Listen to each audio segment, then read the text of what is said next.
I'm always saying that no one needs to teach you to manifest. Welcome to tonight's transmission of Divine Within. I am an entity named Lucian, and I appreciate you co creating this moment here with me. On Divine Within, we discuss the kingdom within, the power within, and that reality bends from where within. And this is the distinction that here's the thing, nobody needs to teach you to manifest, but you're watching this video because you're trying to consciously co-script your reality.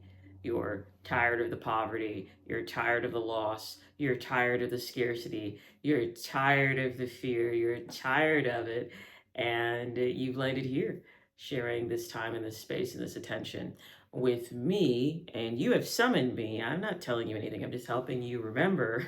Just helping you remember, because you're an individualized expression of the all that is. You are God of your reality, and there is nothing out there. There's not anything out there that you don't assign and that you don't create. So that's what we're here talking about. And this is the distinction, because everything around you is a manifestation, but this is a distinction that will help you begin to consciously intend for, manifest, and materialize desired outcomes, rather than this slew of bullshit that you've been dealing with due to conditioning and the repetitious nature of what appear to be external consequences that you then internalize and believe that you are, which you are not.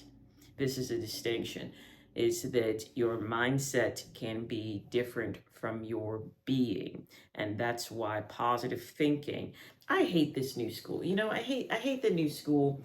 I hate the new school of anything, right? Because the new school always takes whatever it is, or whatever field of study, always takes this reductionistic approach, right? That, oh, all that stuff that came before us, we don't owe that any credence. We don't owe that any reverence. We don't owe anything to that, because I'm going to add on this slight little piece that changes all of that. So therefore, all of that is irrelevant. I'm trained in psychology. So psychology is notorious for this.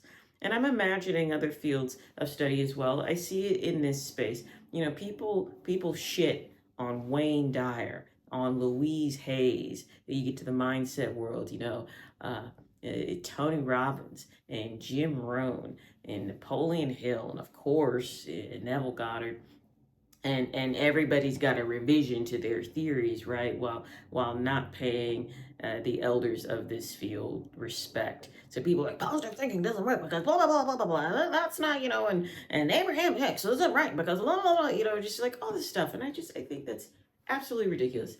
Absolutely ridiculous. You had the ancient esoteric knowledge that it eventually ended up becoming mystery schools and in caves and in cults, and this was knowledge that was afforded to the most elite and privileged of individuals. So you should consider yourself, if you have food, if you have water, if you have clothing, if you have a cell phone, and if you have this information, you are of the most privileged and elite of individuals. And all of those people that I named, and many, many more, took this out of the mystery schools, took this out of the cults, it took it out of the 33-degree Mason, whatever the fuck, and gifted it to us. And here we are in 2026, and positive thinking, this is what, it's ridiculous. It's ridiculous. Show your elders some respect.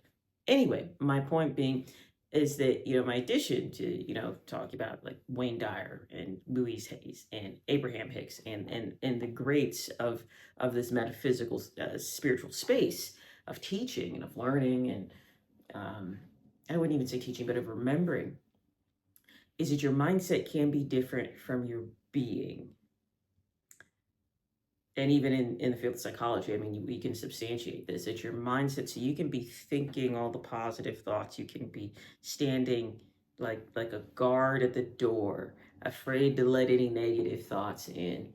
You can do everything right. You get up in the morning. You can eat your acai bowl, and you can meditate. And most people aren't even doing all this, but but you're watching this, you're probably doing all the stuff, or you're thinking about doing all the stuff, or you're doing some stuff and you're thinking you should be doing more stuff. Like you were brought here because your energy was transmitting the need to make this distinction, that it's not just mindset, And working in the psychology space for 7 years, I've seen all types of individuals, incredibly high achievers that have a really positive mindset and hate themselves. It isn't that something? Like their being is, so they come to me and they're like, I've got this perfectionistic issue. I've got this performance issue where I think that I'm never doing enough. And because I never think I'm doing enough, I end up self-sabotaging, and then it ends up becoming this whole other thing.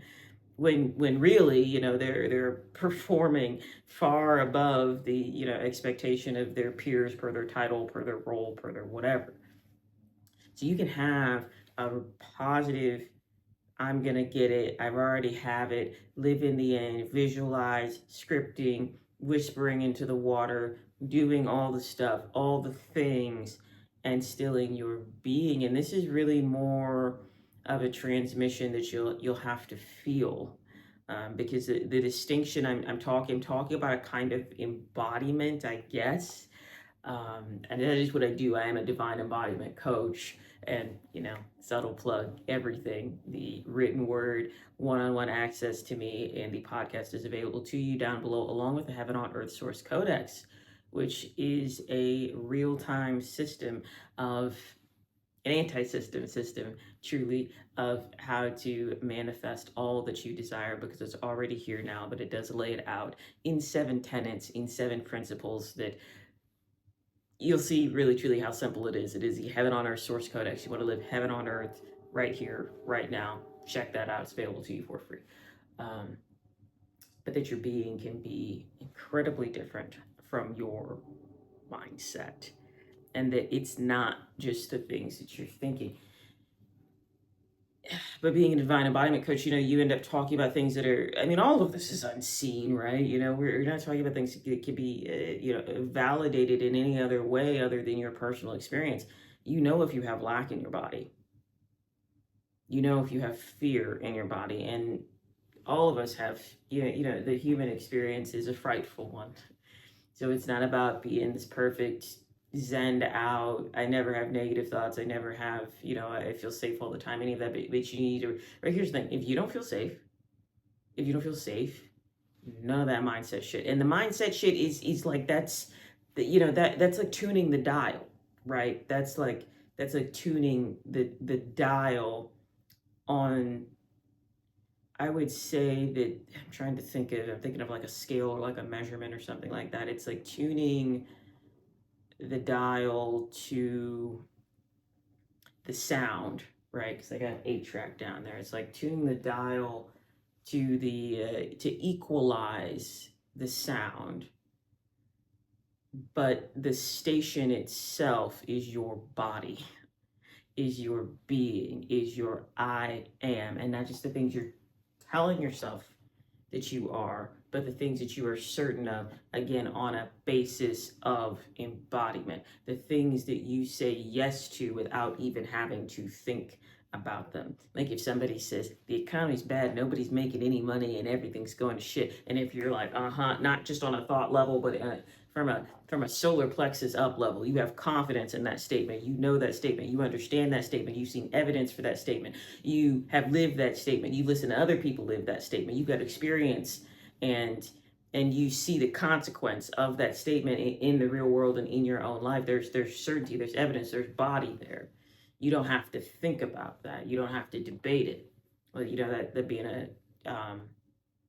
a less than helpful belief system. But that's what I'm saying. Those are the things that come natural to us because we're trained to observe scarcity. Lately I've been writing about, it's not out yet, it'll be an article on the Liberation Chronicle about the supremacy of scarcity, that all of us are living in a world where the dominant narrative is that there's not enough, that you're not enough, that I'm not enough, that there's not enough food, that there's not enough money, that there's not enough jobs, that there's not enough partners, and then simultaneously, at least in the Western world, because we live in this idea of not enough,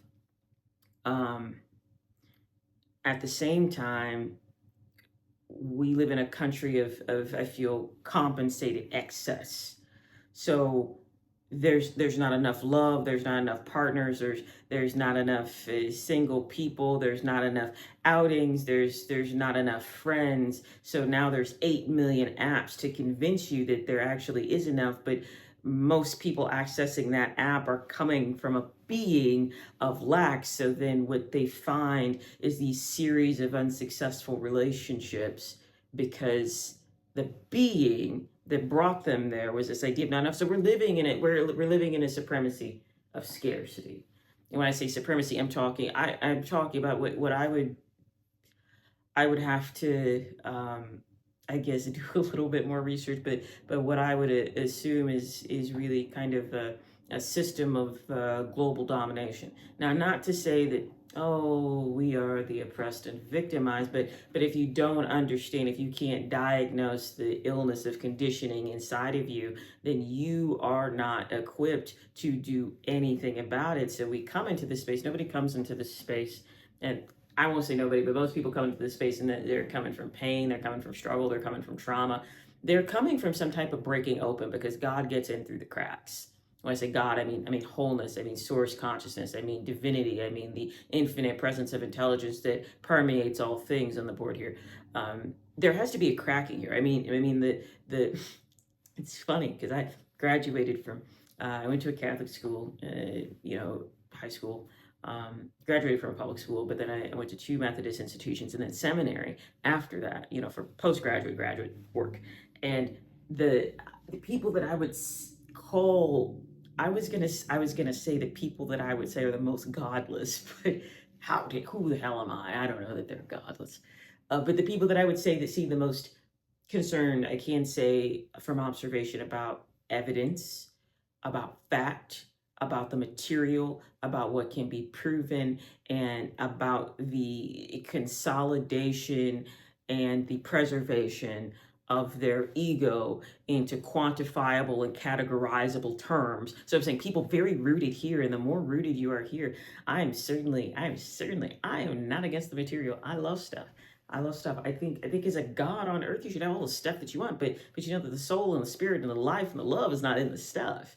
They can add to the soul and the spirit and the life and the love, your enjoyment and your participation of those things. But I mean, with us being humans and look up the hedonic treadmill, eventually we're going to get to a place where, okay, you get your dream car, but your dream car just ends up being a car.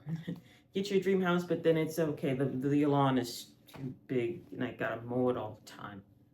You start to normalize these things, and we lose a sense of gratitude for them. But the people that I've met that I would, at least from my observation, if my judgment, dare I say my judgment, because that's all it is, are maybe the furthest from God, maybe the furthest from God.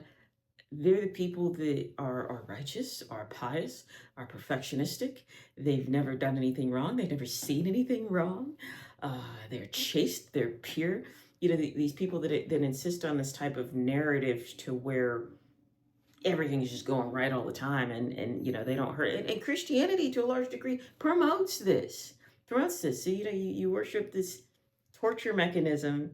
Right? I mean, doesn't that seem to be, I'm going off on a tangent, but doesn't that seem to be the wrong focus, right? If Yeshua came, and I do believe that, I believe there's a point in time where we were all Yeshua, and there was just one that they picked out and recorded all of that. I think that there was like a society, at least I believe, an ancient society where everyone was trained and understood, the metaphysical and the divine, and understood that you were a God, understood that, I and the field, it's in the scriptures, I and the Father are one, but the Father is greater than I and the field, I would even say really the mother. I think it's more of a womb space, but, I and the mother are one, but the mother is greater than I, whatever,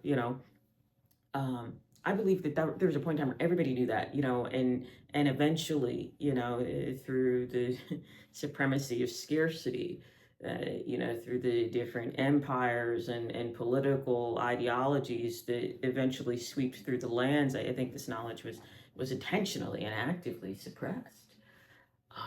But isn't there's something beautiful about that thought? Like, what if we were all that way? But anyway, as I was saying, people come into this space, and they usually come from a place of deep pain because I believe, at least, it is a place of deep pain that opens you up to the infinity.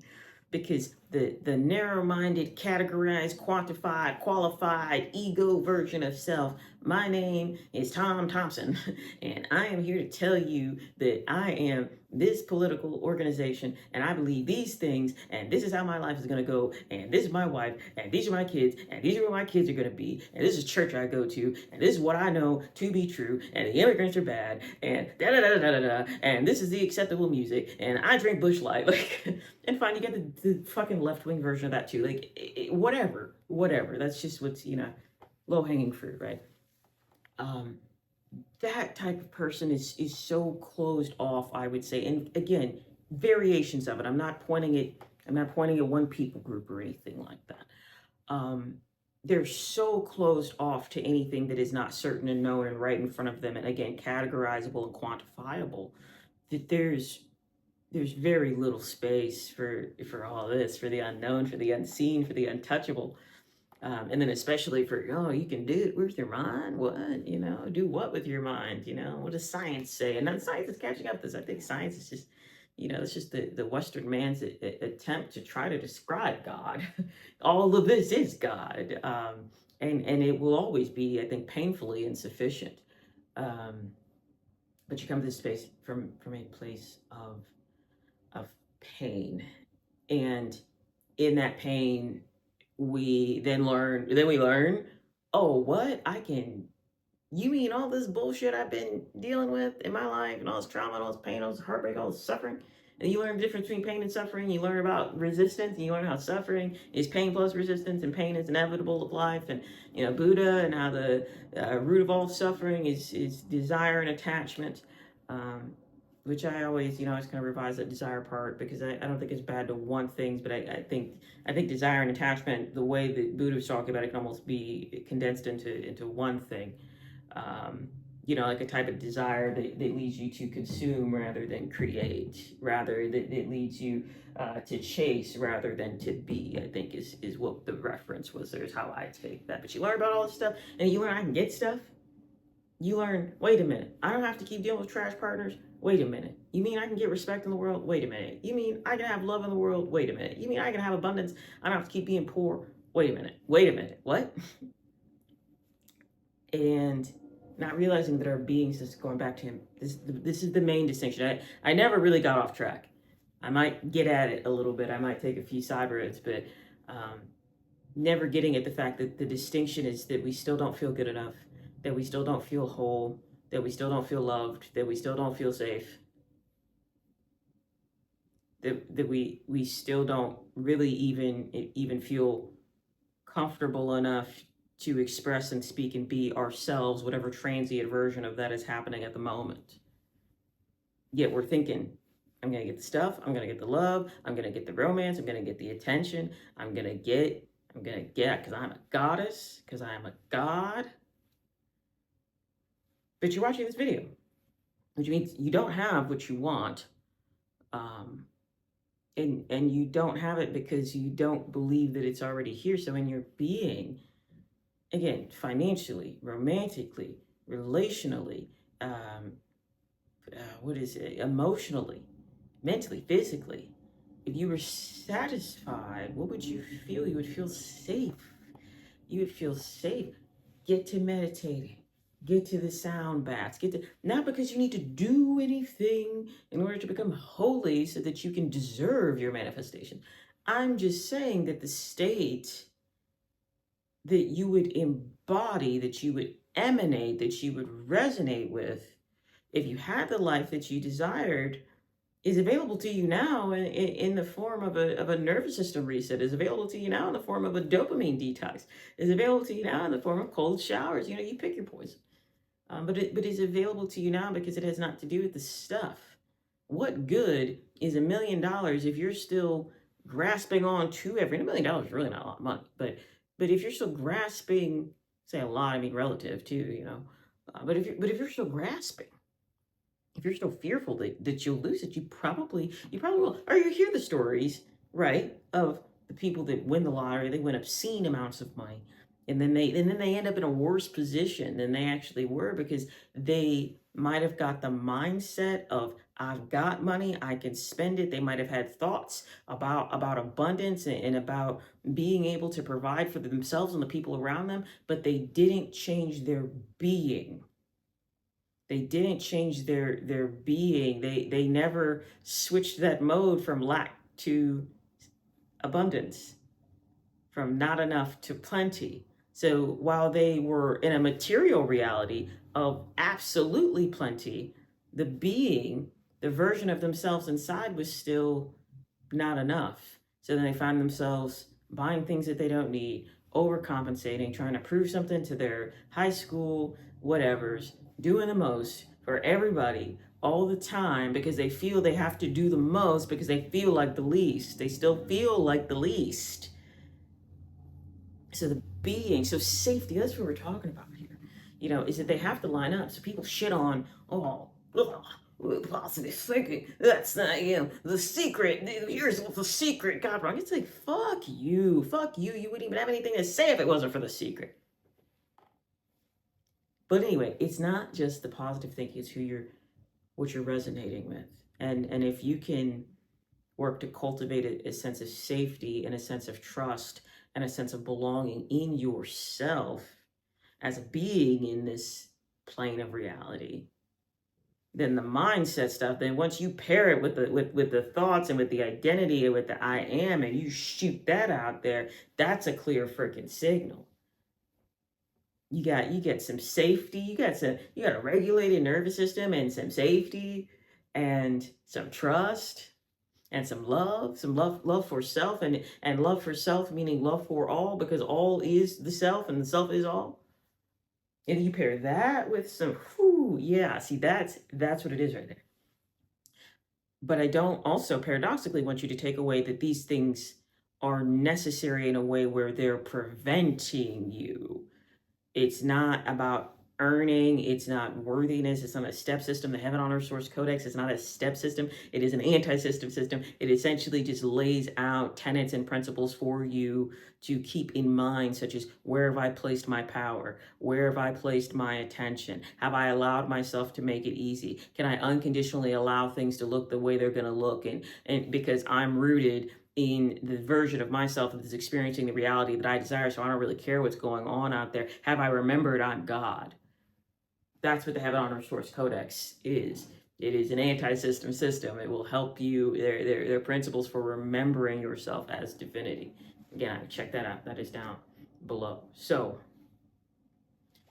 mindset and embodiment, but it's not that you need to achieve anything in order to get. It's not about doing to get, but this is just adding. This is kind of expanding the understanding that it's not simply a matter of what you're thinking. And if you were brought here today by this video, you've been wondering, well, what is it I'm not getting? And it may not be that you need more information. It might just be that, for you, for instance, you don't feel safe. You're thinking all of these thoughts about how great it would be to be in a loving relationship with, a fat bank account and a job you like. But if all of those things were true, you probably wouldn't be waking up every morning, doom scrolling, drinking sugar caffeinated soda, having panic attacks about who's going to text you back, wondering if they like you, and refreshing your bank app all the time. You probably wouldn't be doing any of those things. You wouldn't be in that frame of mind. You certainly wouldn't be feeling all of that tension and that fear in your body, because you wouldn't be aligned with it. Your mind wouldn't be aligned with it. Your body wouldn't be aligned with it. And your spirit wouldn't be aligned with it. So you have to have all three of those things together, not just one or the other. Because for instance, you could be as spiritual, you could be as spiritual as you want. That doesn't mean that automatically you are now the holiest person ever, and you never have negative thoughts, or you're never capable of committing atrocious acts. It doesn't. Those things they are separate, but they work together. Or simply just because you have a good mentality, that if you're not treating your body very well, or if you're always living in a state of shock and of fear, but you do have spiritual understanding, again, these things have to be aligned. So that's the distinction that is going to assist you in your process of consciously intending for manifestation and then eventually then seeing. And I say eventually, I don't like time. Time doesn't exist, but it is a point of measurement here on this plane. It is the illusion of the space between two events or 2 points of perception. But we're not really concerned about the materialization because it's more about the lived embodiment, act, and mindset of the manifestation here now, because it's all available to you here now. There's nothing saying that you might say, yeah, but this, whatever your yeah, but this is. There's nothing stopping you from 2 minutes. I'm going to engage safety. I'm going to feel safe within myself. I'm going to trust myself. For 2 minutes, I'm going to recognize the power that I am and that there is nothing to fear because all is me and I am everything. There's nothing stopping you from that. That doesn't cost any money. There's no excuse you can make for that. There's nothing you can throw at me that can convince me. Now, I'm not saying you will feel safe this very first exercise, but there's nothing stopping you from accessing that plane of reality through which you already are. And the more that you access, stand in, and align with that plane of reality, the more it will be the dominant plane of reality for you. It's simply just not the dominant plane right now, but it is a plane or timeline planes, because that's more on its broader timeline. So wrapping up tonight's transmission, whenever I upload this, of Divine Within, I am an entity named Lucian. Remember to be good to yourselves and others, because everybody's just a version of you anyway. Till next time.